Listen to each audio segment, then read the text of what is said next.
This is update for July 27, 2024, day 885 of the war, end of the date update.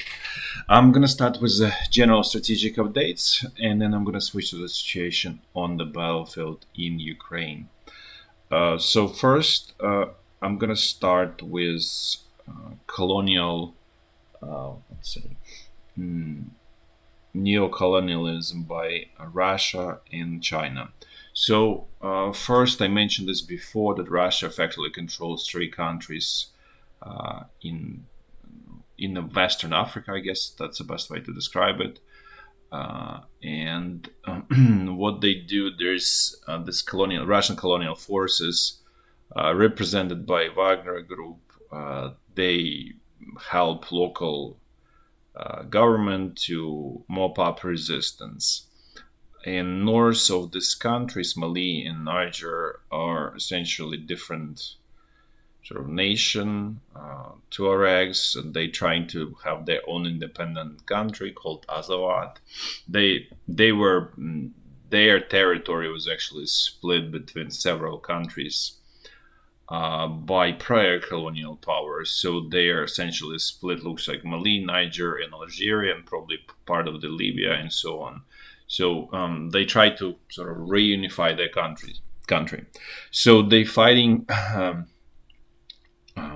government, main government, because they want to have their own country. So what happened is Russian Wagner mercenaries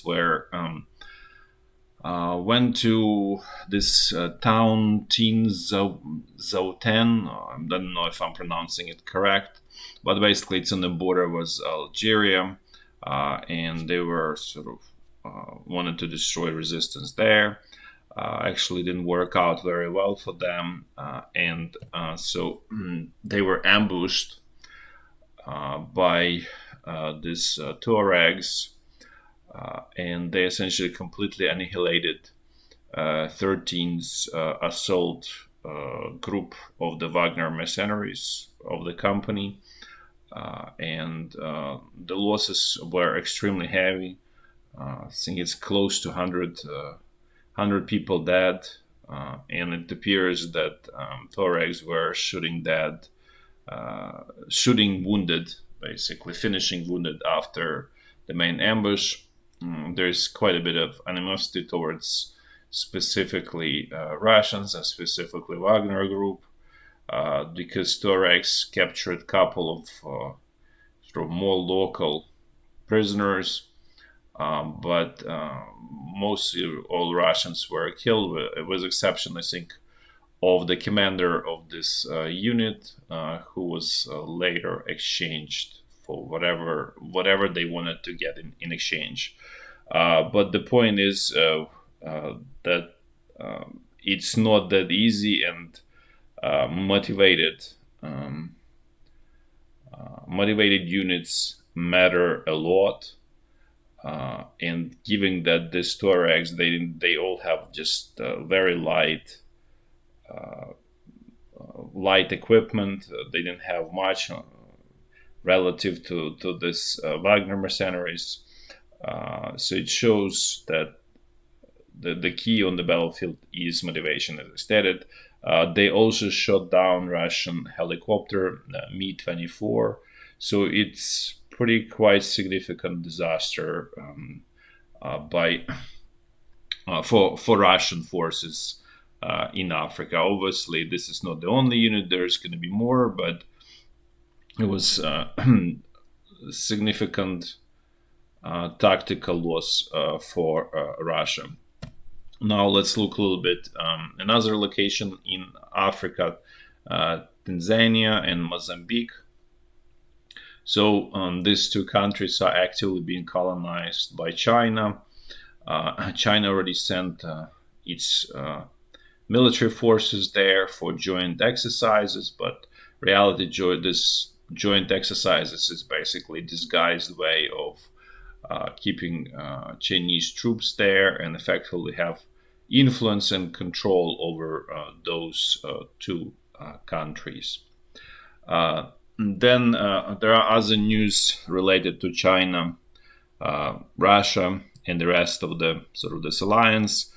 The BRIC countries are attempting to set up alternative payment system to SWIFT.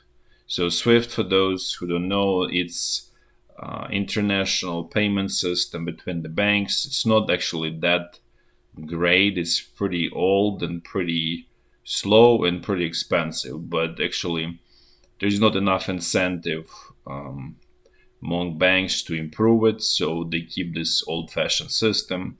It's probably from 70s or from 60s. I don't even know exactly, but in any case, this is sort of lifeblood of international trade, and is controlled by Europe and US. It's technically located in I believe Brussels, Belgium, but there's significant control from the US over that system. So basically, West jointly controls that system, and obviously Russia was cut off, and China is nervous that it's gonna get cut off in case of invasion of Taiwan or some other sort of military adventures that are in the plans, and so they need alternative.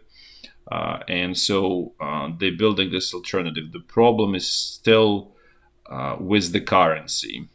Even they have the payment system, it's still not gonna change the point is that the capital in the world is created and stored in US dollars and euros, and so while it's significant, it's going to be significant sort of blow to Western financial dominance. There's no question about that.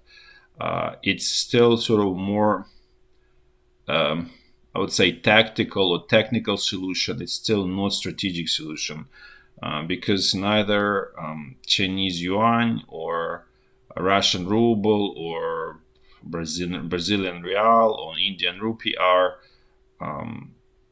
true currencies. They're currencies, but they're not money. What I'm trying to say is that that's not really money, and as long as it's not money, it's not store of value, and because of that, it cannot be. It's not where capital sort of stays, and so therefore, the currency of the world is still going to be jointly euro and US dollar. The real threat that can happen is, I mentioned this many times before, is switching to gold standard. That really is going to undermine Western financial system. However, the reality is such is that, and I mentioned this before, is that switching to gold standard essentially prevents government from counterfeiting money and doing double taxation through inflation. And for that reason, Russian government, Chinese government, Brazilian government, Indian government, all of this, South Africa, no question even, they will not do that. So they will not switch to gold standard because it's a death knell for their economies, for their way of life, where government is effectively involved, engaged actively in theft from average citizen. I'm not saying that this doesn't happen in the West, but it's just, I would say, there is less of that, and so the winner is sort of relatively whoever is relatively better, right? So and for that reason, dollar and euro remain world currencies, world like money, accepted money for now. And in some ways, this war and the whole realignment that's happening in the world is about this potentially new currency, new money, that the gold might become, and the end of all of this. Right now, nobody's prepared for this situation, but the outcome of this series of wars may be that there will be a gold standard at the end of it, which will make the whole financial system, economic system in the world much more stable, generally speaking, because it prevents extreme accumulation of resources, and frequently that happens in the wrong hands. Now, a little bit closer to Ukraine, we're going to talk about Russia. There is going on non-stop wave of cleansing of the top military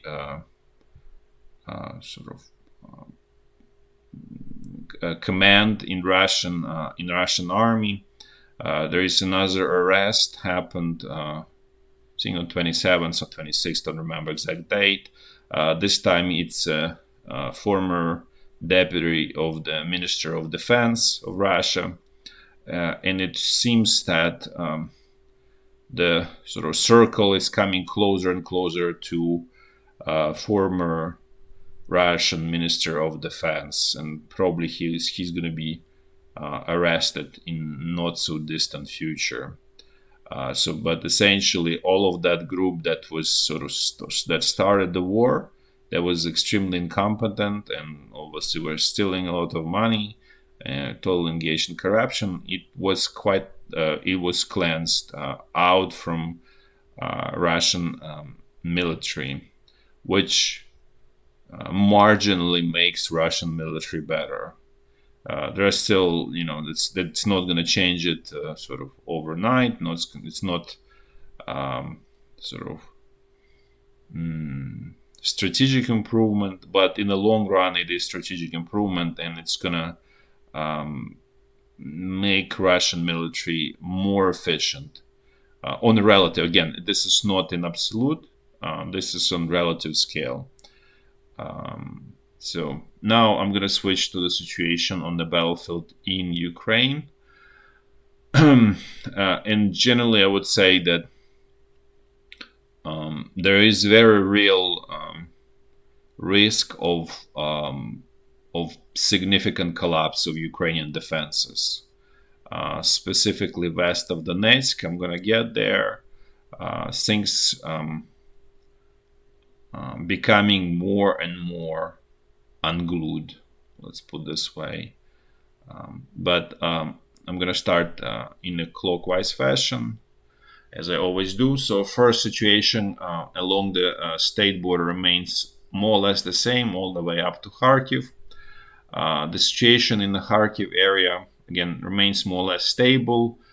Back and forth push in Hlibokhe and Vovchansk, but basically both sides don't have enough resources for sort of meaningful move in either direction. So the front line essentially stabilized here. Now let's look at situation north Luhansk section of the front line. Things here also remain somewhat similar.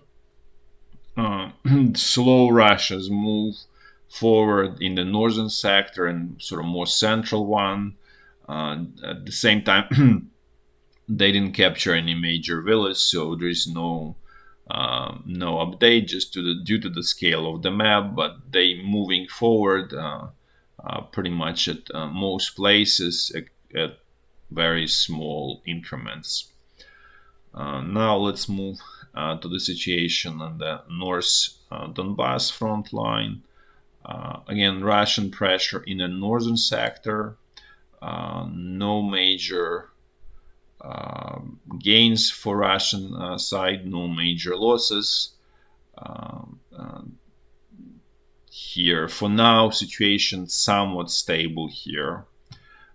Situation west of Bakhmut or around CVR remains more or less the same. Russian troops attempting to